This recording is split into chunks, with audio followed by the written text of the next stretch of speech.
Alright, so here's how to play my game, Magic versus Monsters.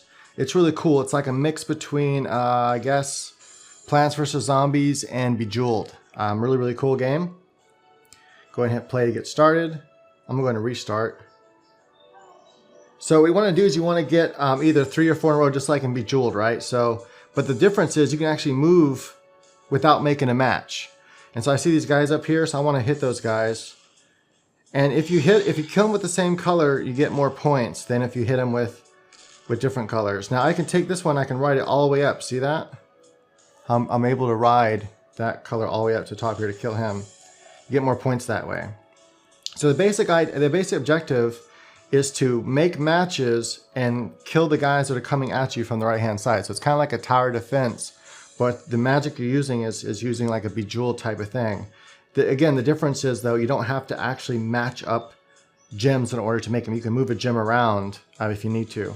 So let's go ahead and just do some gameplay here real quick, and hopefully it'll make sense here. I like doing a lot of vertical moves because it hits many characters in a row. So notice I can take this all the way down here. Okay, well in that case I couldn't. But like I can take this one over here and see to make 3 in a row and like bam, like that. Now again, if you hit them with the same color, you get more points. It also does more damage. The least damage is the least damaging one is the white one. That does the least damage. It's like a generic gem. So red on red is going to do the most damage. 4 in a row does more damage than 3 in a row. So if you can get 4 in a row on a horizontal line, that's to do more damage than just 3 in a row. And really it's a matter of playing fast. So what I usually do is play like this. And I try to get as many vertical lines as possible. When I see there's like one guy left, that's when I really start paying attention to the color so I can try to get more points for killing him. Like so. Right, so that's Magic versus Monsters.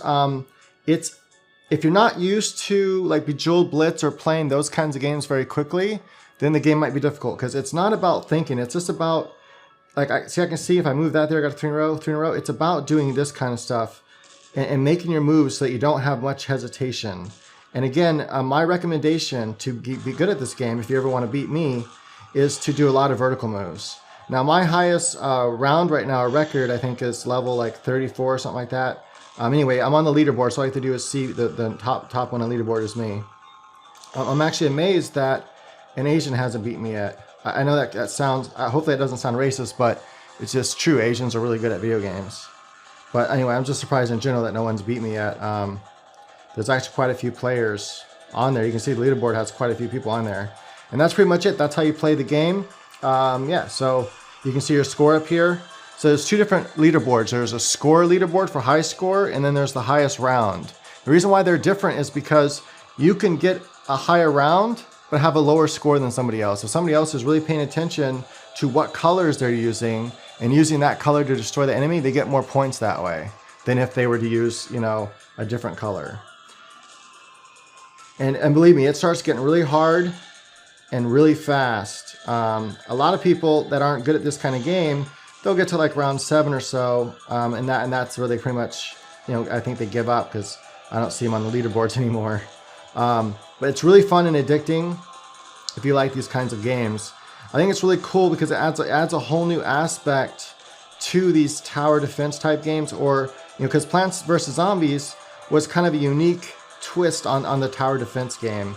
It used kind of a different mechanism sort of, and this right here is a unique twist on the tower defense game and the Jewel games, because it's like mixing the two. I'm surprised no one's thought of it before. I actually dreamt about it. It was really weird. In my dream, I dreamt I was playing this game right here. I mean, it wasn't exactly the graphics and stuff, but I was playing a game just like this in my dream. And when I woke up, I'm like, why has no one built that game yet? That's like, it just seems like it was really fun in the dream. And so I did a prototype with my programmer, and I'm like, hey, this was really fun. After a couple of tweaks, it's like, yeah, this is good to go. Let's go ahead and make it. And it was born, Magic versus Monsters. And like I said, super fun game. Now sometimes, if I want to make sure I get a color, I'll start doing stuff down here. See, now I got greens. That way I can actually set up a 4 and hit him and make sure I get the points, because I knew that a 4 in a row would kill that guy. right? So anyway, hopefully this all makes sense, and maybe I'll play a couple more rounds for you guys here real quick, just so you guys can see a little bit, some techniques. One of the techniques I like to do is if I see a move that's easy, if I see one, I'll show you what I'm talking about. Like that right there, move that down, move that over. I got a vertical. I'd rather do that, and I got a 4 in a row right here. Boom, like that. I like to try to, again, set up vertical moves as much as possible because it's gonna destroy more enemies than horizontal moves, or it's gonna hurt more enemies. And also notice when they get hit, they're actually stunned for a second. You can see they kind of stop for a moment, and that's a good thing because it helps slow them down. So the more vertical moves you can do very quickly like this, you're on multiple rows, you're slowing down a bunch of enemies on multiple rows, which gives you a chance to make more moves, gives you more chance to survive. I found it to be really the only way. It wasn't the strategy I was planning on when I developed the game, but after I started playing it, I'm like, hey, you know what? This is the best strategy. And sometimes, you design a game to have a certain strategy that you think is going to be the best strategy, and that is, the strategy that you want to be used.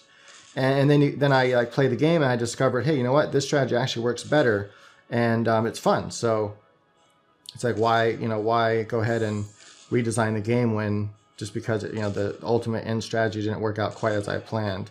It's still super fun. Now, as you saw that when he got toward the end there, it kind of gave me a warning sound, or is just about to, and it kind of he glowed red, showing me that I'm about to die if he gets in that area. Now there is a continue. So what happens is after you die, now I can't do it because I'm the developer. So keep in mind that my top score is 1 chance only. I don't get to use the second chance. So here's what happens. So when you die, when they reach this end over here and you die, you can actually buy only 1 time only. You can only do it 1 time per game. You can buy a continue, meaning that you can start at the round you left off at and the score you left off at.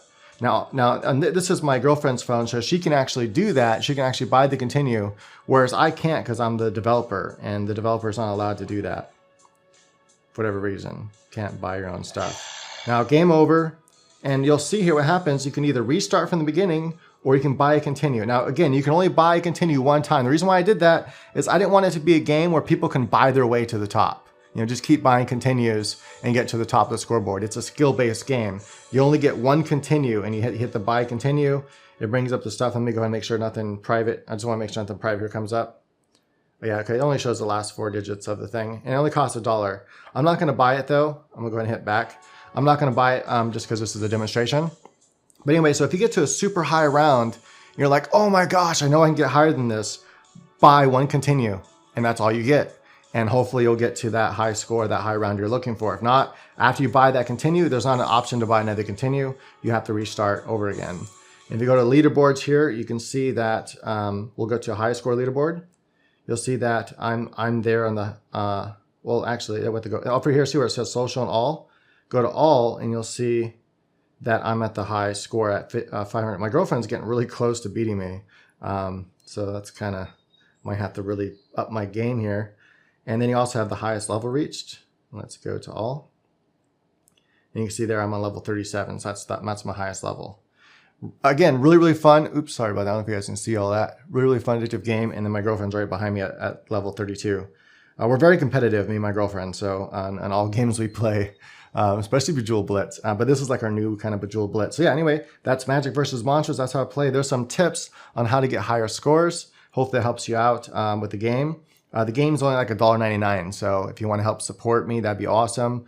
If I make enough money with this game, then I can develop another game that I have in mind, which is it's a new take on a point-click adventure. I don't want to give too much away because someone else will steal the idea, and it's a really, really good idea. I also have another game available on Xbox 360. It's in the indie section called 37 Days to Die. It's an extremely difficult top-down shooter. It's like Smash TV meets Geometry Wars meets Ikaruga. It's a really neat game, really hard, really fun. I have some gameplay footage of it on the channel. So just if you type in 37 Days to Die on my channel, or just in YouTube in general, it should show up, and you'll see my game there and some gameplay footage of it. Really, really, really fun, really cool graphics. And then I also have another one on Xbox 360 called Speed 7. It's I don't know if you ever played the card game called Speed. It's a new take on that where it kind of adds in Uno Rush aspects to it. It's hard to explain, super, super addicting, super easy to learn, and you can play against people on your own on your own Xbox. So you don't have to play online. You can actually have people in your house play against you. It also has some really cool AI. There's like a leaderboard you have to go up. Like it's like kind of like it's not really a story. I guess it's kind of like a story mode. But anyway, the last person is so hard. So I designed the game and I'm good at the game, and I had a difficult time beating it. So it's a challenging game, but it's not impossible to beat. All right, so that's it for Magic versus Monsters. Hope you guys enjoyed the video. And then let's go back to menu. Boom, there's a little bit of artwork I did for the home screen. And again, thank you for watching. Hope you guys enjoyed. And check out the game. You can. I don't know if you can do a free demo or not with Google Play. I don't think you can, but anyway, $1.99, it's nothing, right? $2 just to try a really fun, cool game. If you like the gameplay here I just did, I think you'll enjoy it. How long is this video? Too long? 11 minutes. That's kind of long. Oh well. All right, guys, thanks for watching.